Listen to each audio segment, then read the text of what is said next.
તો હવે આપણે એક ઉદાહરણ દ્વારા સાદા પ્રાપ્તાંક પરથી શતાંશની ગણતરી કેવી રીતે કરી શકીએ એની સમજ સ્પષ્ટ કરીએ.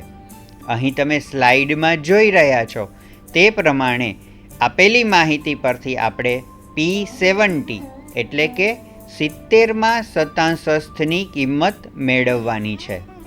તો જેમ મધ્યસ્થની અંદર પણ પ્રાપ્તાંકોને સૌપ્રથમ ચડતા ક્રમમાં ગોઠવવાના હતા, એવી જ રીતે શતાંશમાં પણ રકમમાં આપેલા પ્રાપ્તાંકોને ચડતા ક્રમમાં ગોઠવતા આપણને સ્લાઇડમાં જે જોઈ રહ્યા છો તે પ્રમાણેની સિરીઝ મળે છે. એટલે કે 4, 5, 7, 8, 10, 11, 12, 15, 18 અને 24. આ રીતે પ્રાપ્તાંકોને ચડતા ક્રમમાં ગોઠવી લીધા બાદ હવે સૂત્ર Pj બરાબર j (n+1/100મો પ્રાપ્તાંક દ્વારા આપણે 70મું શતાંશ મેળવીએ. તો જેના સ્થાને આપણે 70મું શતાંશ શોધવું છે એટલે Pjના સ્થાને આપણે લખીશું P70. આપ આ સ્લાઇડમાં બીજા પદમાં જોઈ રહ્યા છો તે પ્રમાણે P70 બરાબર ફરીથી જેના સ્થાને આપણે લખીશું 70. આપણને આપેલા કુલ પ્રાપ્તાંકોની સંખ્યા 10 હોવાથી nના સ્થાને આપણે લખીએ છીએ 10. તો આ રીતે એનું સૂત્રનું સાદુરૂપ આપતા P70 બરાબર આપણને 7.7મો પ્રાપ્તાંક મળે છે. હવે આ 7.7મો પ્રાપ્તાંક ઉપર આપણે સ્લાઇડમાં પહેલી લીટીમાં જોઈ રહ્યા છીએ તે પ્રમાણે ચડતા ક્રમમાં ગોઠવેલ પ્રાપ્તાંકમાં જોવું પડશે. તો 7.7મો પ્રાપ્તાંક કેવી રીતે મેળવશું એની સમજ સ્પષ્ટ કરી લઈએ. જ્યારે પણ આપણને સાદુરૂપ આપતા પોઈન્ટમાં એટલે કે અપૂર્ણાંકમાં જવાબ મળે ત્યારે આપણે પ્રથમ એ અપૂર્ણાંકની નજીકનો સૌથી નજીકનો નાનો પૂર્ણાંક કયો છે એ ત્યાં લખી નાખશું. એટલે કે 7.7ની નજીકનો સૌથી નાનો પૂર્ણાંક સંખ્યા થશે 7મો પ્રાપ્તાંક, વત્તા અપૂર્ણાંકમાં કેટલી કિંમત છે તો કે અપૂર્ણાંકમાં 0.7ની કિંમત છે.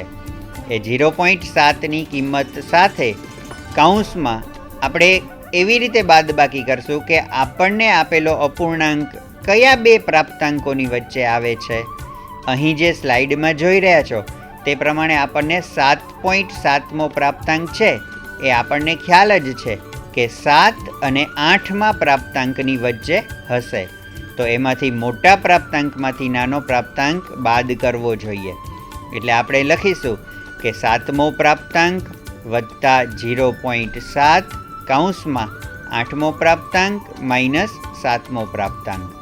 ત્યાર પછીના સ્ટેપમાં જુઓ, 7મો પ્રાપ્તાંક આપણે પ્રથમ પંક્તિમાં આપેલ ચડતા ક્રમમાં ગોઠવેલ જે સિરીઝ છે એમાં જોઈએ તો 7મો પ્રાપ્તાંક 12 થાય છે. એટલે 7મા પ્રાપ્તાંકની સ્થાને આપણે લખીશું 12 વત્તા 0.7 કૌંસમાં 8મો પ્રાપ્તાંક તમે જોશો તો ત્યાં લખેલું છે 15 અને એની આગળનો 7મો પ્રાપ્તાંક એટલે ત્યાં લખેલું છે 12. તો 15માંથી 12ની બાદબાકી કરશું એટલે આપણને મળશે 3. તો આપણે 0.7ની બાજુમાં 3 લખ્યા છે.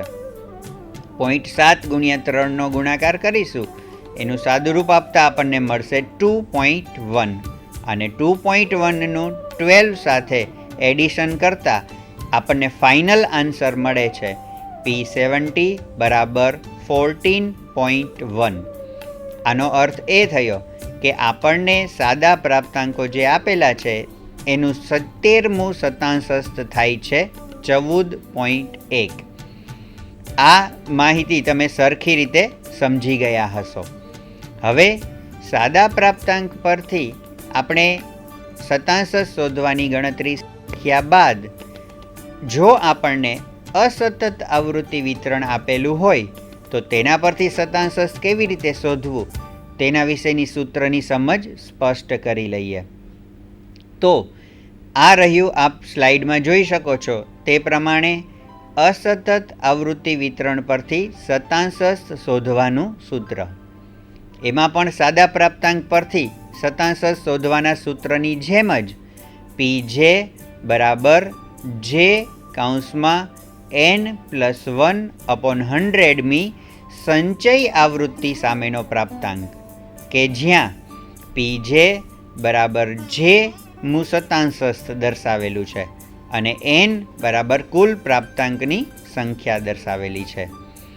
અસતત આવૃત્તિ વિતરણ પરથી શતાંશ શોધતા પહેલાં આપણે એના ગણતરીના સોપાનો વિશેની સમજ સ્પષ્ટ કરી લઈએ. તો સૌથી પહેલાં આપણે આવૃત્તિ વિતરણને ચઢતા ક્રમમાં ગોઠવીશું. તમને યાદ હશે કે સાદા પ્રાપ્તાંક ઉપરથી આપણે ગણતરી કરતાં પહેલાં પણ આપણને આપેલા પ્રાપ્તાંકોને ચઢતા ક્રમમાં ગોઠવ્યા હતા. એવી જ રીતે અહીં આવૃત્તિ વિતરણને આપણે ચઢતા ક્રમમાં ગોઠવીશું. બીજા સોપાન તરીકે આપણે સંચય આવૃત્તિ મેળવીશું અને એ સંચય આવૃત્તિ મેળવ્યા બાદ ત્રીજા સોપાન તરીકે એટલે કે J કૌંસમાં n+1/100 નું સાદુરૂપ આપી અને જે જવાબ મળશે એ જવાબ સંચય આવૃત્તિના ખાનામાં ક્યાં સમાયેલો છે એની સામેનો જે પ્રાપ્તાંક હશે એ આપણું શતાંશ થશે.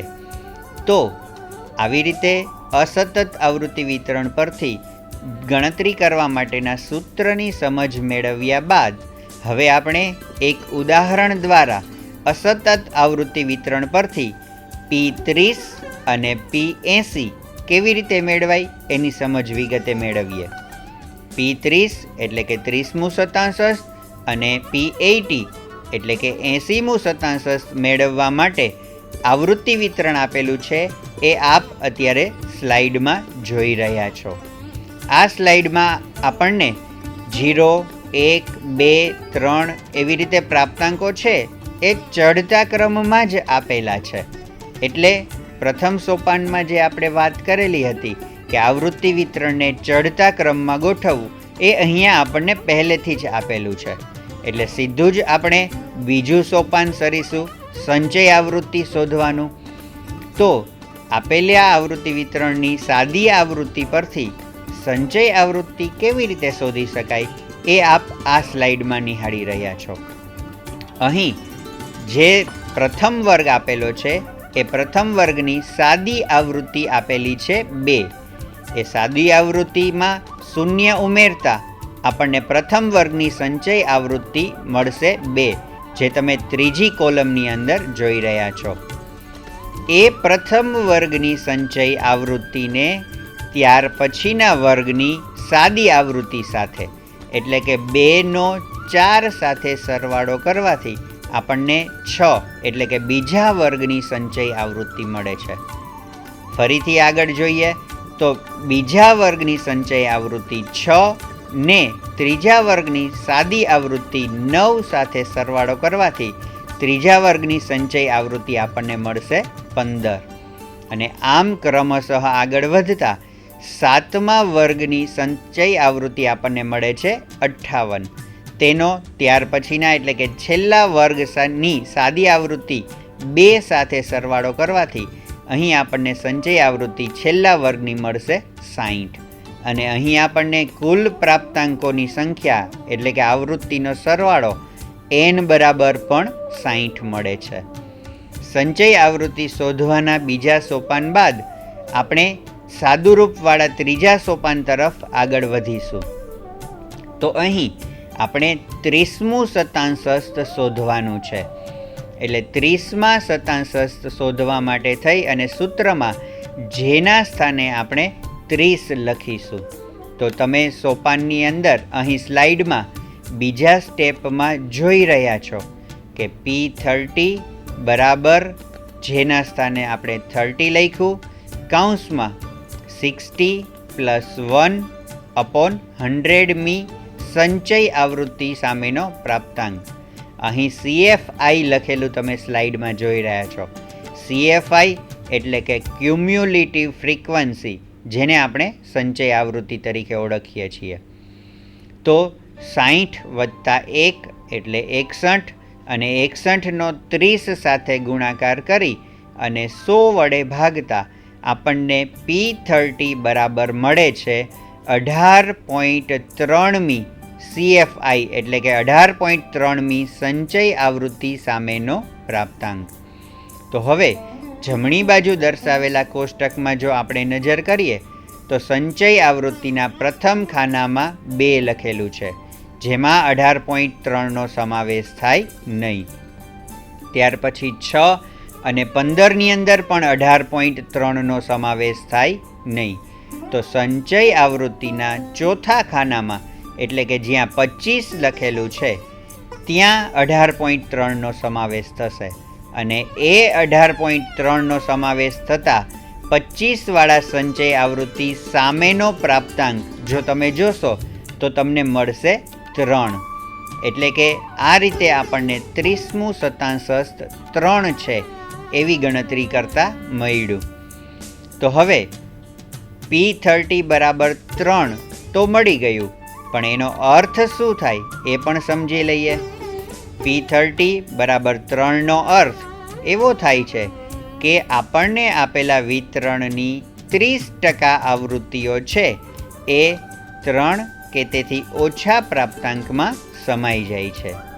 આપણે આ સૂત્ર દ્વારા સમજ સ્પષ્ટ કરવા માટે થઈ અને હજી આ જ રકમમાં આપેલ P80 એટલે કે 80મા શતાંશની ગણતરી વિશેની સમજ મેળવી લઈએ.